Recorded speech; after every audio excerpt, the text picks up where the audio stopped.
নমস্কার বন্ধুরা, আমি চলে এসেছি আপনাদের কাছে নতুন আরেকটা ভিডিও নিয়ে, যেখানে আপনারা জানতে পারবেন বিটকয়েনের নিউজ এবং লেটেস্ট যে বিটকয়েনের চার্টে যে মুভমেন্টটা ঘটতে চলেছে সেই ব্যাপারে।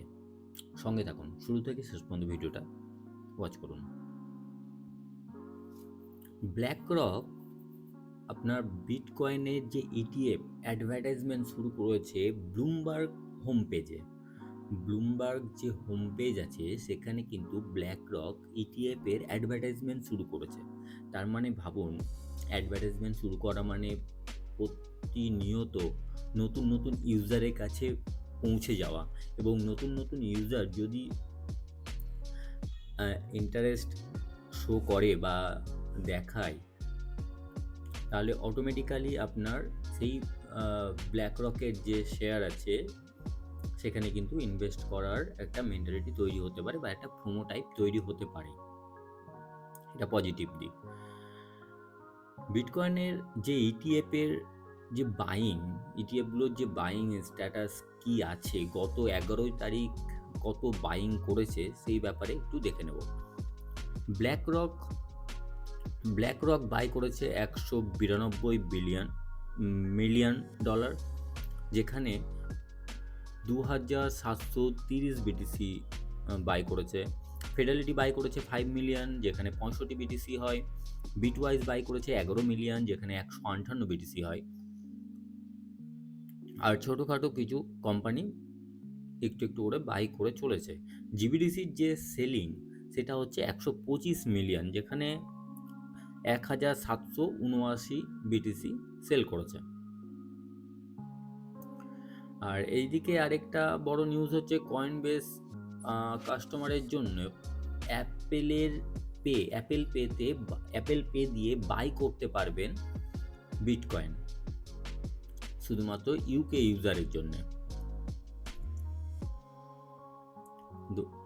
মানে ভাবুন, যখন বুলরানের শুরু হয় না, তখন এইরকম টাইপের হিউজ পরিমাণে বুলিশ নিউজ মার্কেটে আসতে শুরু করে। আর এক্সআরপির একটা ভালো নিউজ আছে। এক্সআরপি দুবাইয়ে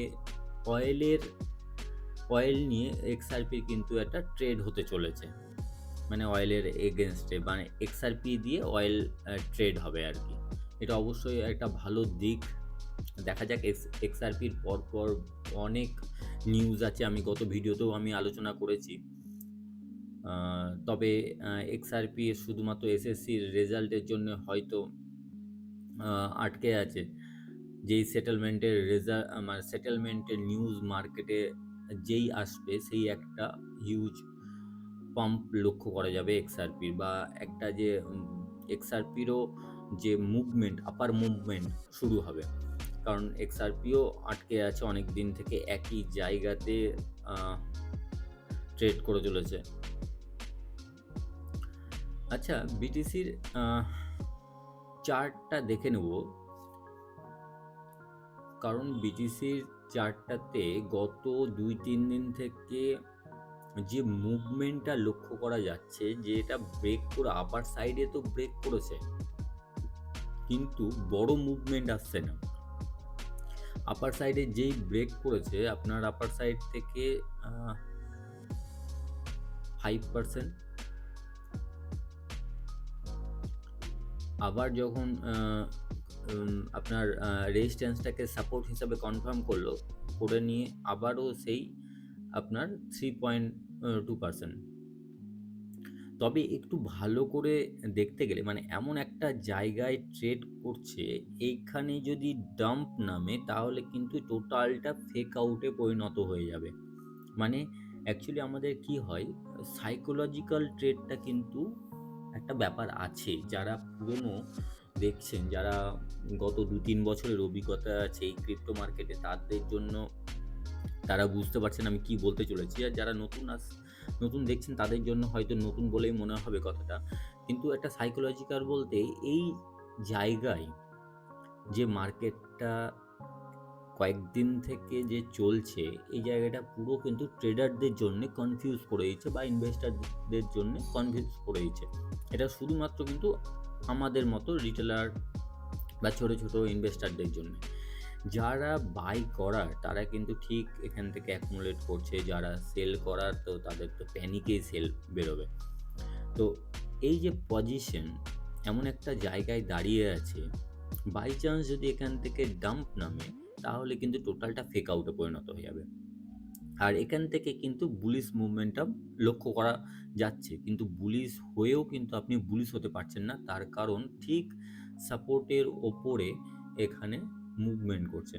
আমি এখানে একটা ট্রেন্ড লাইন মানে একটা দাগ কেটেছি, নিচেও দাগ কেটেছি। ঠিক ধরুন এটা ব্রেক করার আগের মুহূর্তে ঠিক এই একই রেঞ্জের মধ্যে আপনার আপ ডাউন মানে ওপরের রেজিস্ট্যান্স এবং সাপোর্ট কনফার্ম করে চলেছে একই রেঞ্জের মধ্যে, দিয়ে নিচে কিন্তু এখানে আপনার ব্রেক করলো।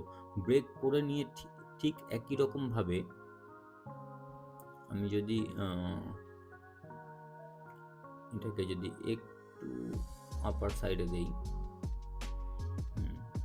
তো এইরকম হবে যে এটা ব্রেক করলো, ব্রেক করে কনফার্ম করলো, কনফার্ম করে নিচে আসলো না, মানে যে লো মারলো লোটা কিন্তু এর নিচে লো তৈরি হলো না, তার মানে এটা কিন্তু হায়ার লো তৈরি হলো। মানে এখানে ট্র্যাপ করলো যারা সেলার, যারা এখান থেকে শর্ট যারা করেছে তাদেরকে কিন্তু ট্র্যাপ করে ওপরে নিয়ে গেল। কোথায়? ওপরের লাইনটা ব্রেক করলো। যেই এটা ব্রেক করলো, আপনি এটা 6 আওয়ারে আমি দেখছি, এটা যদি আমি 1 আওয়ারে করে দিই না, 1 আওয়ারে যদি করে দিই, এবার দেখুন খেলাটা কি এখানে হতে চলেছে। এখানে ট্র্যাপ করলো, ট্র্যাপ করে ওপরে নিয়ে গেল, ওপরে নিয়ে গিয়ে যেই এটা ব্রেক করে ওপর দিকে এখানে কনফার্ম করলো, এখানে নিশ্চয়ই যারা লং আছে তারা এখান থেকে লং করবে সিস্টেম অনুযায়ী।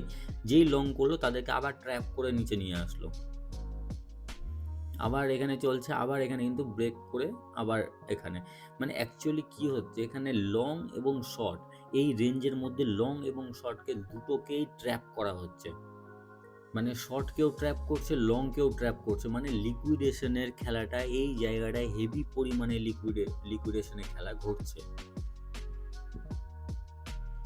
তবে সামনে দেখার যে আপনার এই যে রেঞ্জটা কি ওপরের দিকে ব্রেকআউট কতক্ষণে করছে, না এই রেঞ্জের মধ্যেই আরও কিছুদিন চলবে, সেটা আমাদের ফলো করতে হবে। আর সব থেকে বড় কথা, আপনার হালভিং কিন্তু 8 থেকে 9 দিন, আর বেশি 7 দিন, আর বেশি কিন্তু নেই। কারণ ওই 18-19 তারিখের নাগাদ হালভিংটা কিন্তু অ্যাপ্রক্স হওয়ার সম্ভাবনাটা সব থেকে বেশি। মানে আমি যদি লক্ষ্য করি আপনার এই 18 তারিখ আপনার এই পজিশনে হবে। আমি যদি আপনার এখানে দাগও দিয়ে দিই না,